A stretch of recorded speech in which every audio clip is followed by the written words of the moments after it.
Bonjour et bienvenue pour cette première vidéo. Nous allons y apprendre comment retoucher une photo en utilisant uniquement Lightroom. Cette photo a été prise à la pointe de Kermorvan, en Bretagne. Comme vous pouvez voir, il s'agit d'une longue exposition qui a été prise plus ou moins quelques minutes après le coucher du soleil. On peut encore voir les lueurs orangées à l'horizon près de Ouessant. Donc pour commencer à retoucher une photo comme ça, la première chose à faire, c'est d'activer la correction de profil, supprimer les aberrations chromatiques. Probablement pas, mais c'est toujours mieux de l'activer. Ensuite, un des problèmes flagrants, c'est que la ligne d'horizon n'est pas droite. J'ai essayé de prendre la photo correctement, mais il y avait énormément de vent, ce qui rendait les conditions assez difficiles pour cadrer correctement. Une fois la ligne d'horizon corrigée, on peut s'attaquer à la retouche de la photo proprement. La première chose qu'on va faire, c'est rajouter du contraste, parce que les RAW Sony sont très plat et peu contrasté. On va ensuite déboucher les ombres, diminuer les hautes lumières. Ça nous donne une dynamique plus grande et ça permet de faire ressortir les détails dans le ciel, mais aussi dans les ombres. Maintenant, on peut rajouter des blancs. On appuie sur la touche Alt. Ça permet d'afficher les zones qui sont trop claires. On évite d'en avoir trop. C'est pas grave d'avoir la lampe du phare. Ça, c'est pas gênant du tout. C'est assez naturel. Et on va faire la même chose avec les noirs. Par contre, sur les noirs, on peut exagérer un peu plus. On corrigera ça par après, éventuellement. Alors là, un des premiers problèmes, c'est que la photo est trop bleutée. Donc on va augmenter la température. Et on va aussi diminuer sa saturation. On a aussi un look assez HDR qui est plutôt moche. Donc une des façons de réguler ça dans Lightroom, c'est de diminuer la clarté. Donc là, on a une bonne base pour travailler. On va donc maintenant s'attaquer aux filtres gradués qui vont permettre de balancer l'exposition du ciel en le rendant beaucoup plus foncé. Voilà.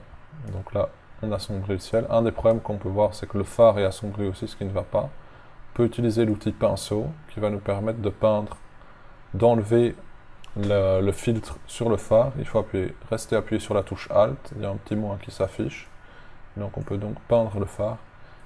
Et il faut bien faire attention d'avoir activé le masquage automatique qui évite de déborder partout. On ne va pas trop insister sur le dessus parce qu'il y a beaucoup de détails et Lightroom a souvent du mal à les détecter correctement.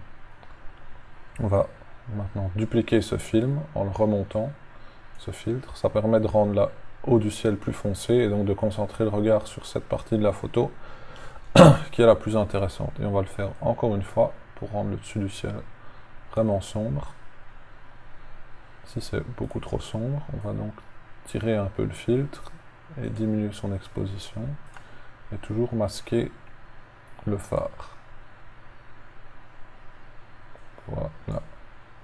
Alors on peut rajouter un nouveau filtre sur le bas aussi pour fermer la photo et attirer le regard vers le phare. Donc de nouveau, on va baisser l'exposition, mais on va ouvrir un peu les ombres pour éviter que ce soit trop sombre.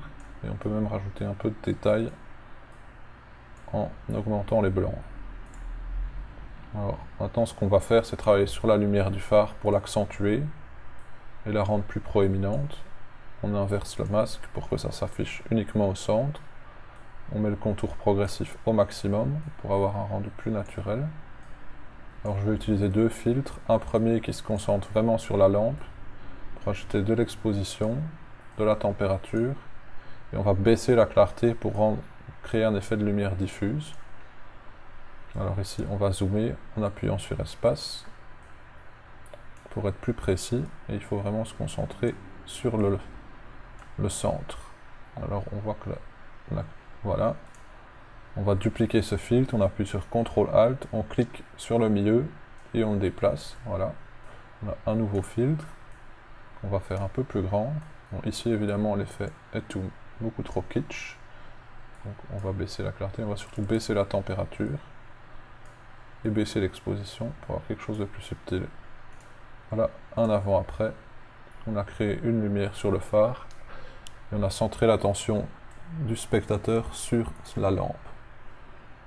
Alors on va encore baisser l'exposition de cette partie du ciel qui gêne et qui est un peu distrayant. Donc on va le faire avec un pinceau qui est plus précis.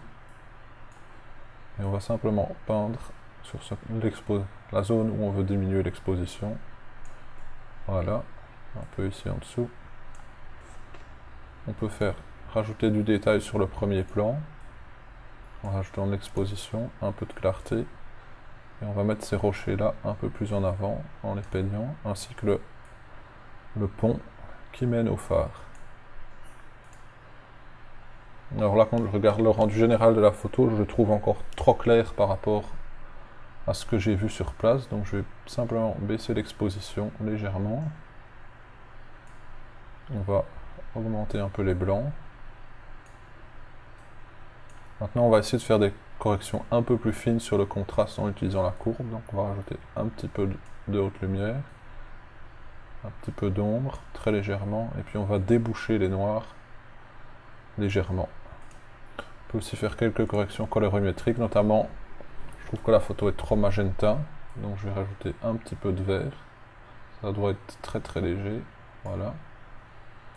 Et je vais aussi rajouter du bleu dans les ombres, pour donner une sensation de nuit, aussi très léger.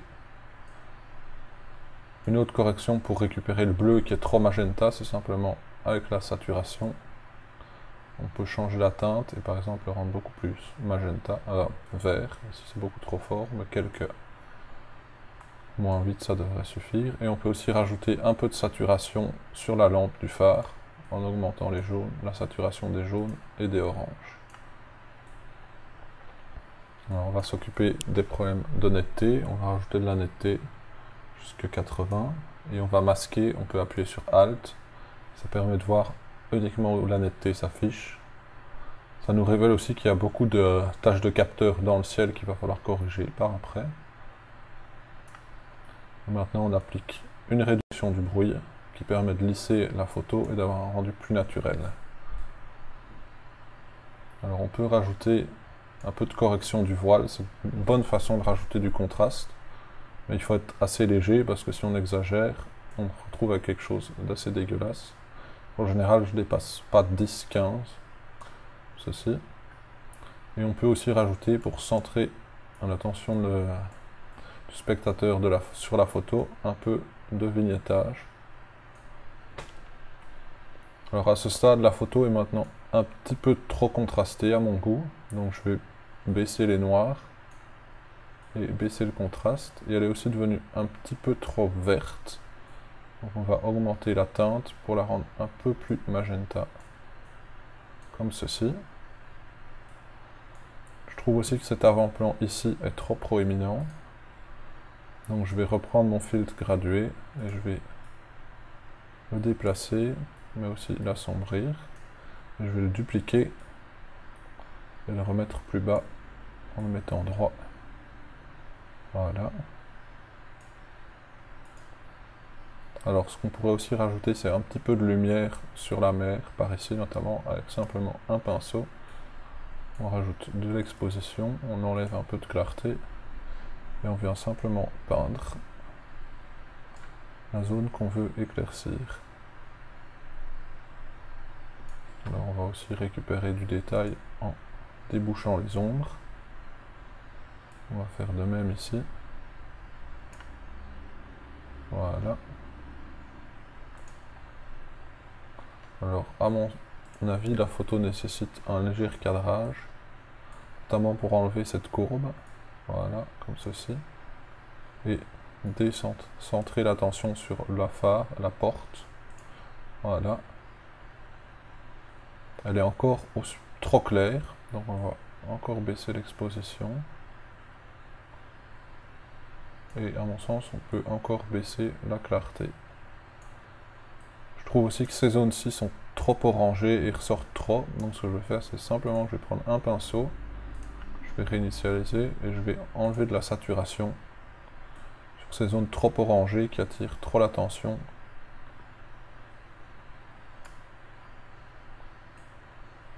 Voilà, on peut vraiment baisser la saturation complètement, comme ceci. Voilà. Ce qu'on peut faire aussi, c'est rajouter un peu de rose sur cette zone. Donc on va simplement prendre un pinceau couleur, rajouter du rose, et rajouter un peu de lumière et de couleur à cette zone. Bon, ici on voit que le rose est trop fort, donc on va simplement baisser sa saturation. Voilà. On va maintenant corriger les spots. On peut appuyer sur afficher les défauts. Et donc on voit tous les petits spots qu'il faut corriger.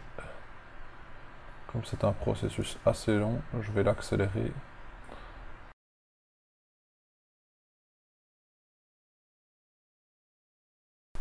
J'ai terminé de corriger tous les tâches de capteur. Idéalement, il aurait fallu que je nettoie mon capteur sur le moment. Ça aurait été plus facile et ça nécessiterait moins de travail. Comme il y avait beaucoup de vent, j'ai préféré ne pas prendre le risque. Alors je vais remonter, vraiment voir l'influence du slider blanc, qui à mon sens, je vais plutôt le diminuer en fait et réaugmenter l'exposition. Ça va permettre d'avoir un rendu plus naturel et on va peut-être rajouter un peu de noir, réaugmenter les blancs. Comme vous voyez, c'est beaucoup un travail d'essai-erreur pour arriver au résultat que je souhaite et il n'y a pas vraiment une méthodologie spéciale à employer. On pourrait par exemple ici essayer de rajouter des bleus pour voir ce que ça donne, c'est plutôt intéressant. On peut rajouter un petit peu de jaune orangé dans les lumières. Voilà.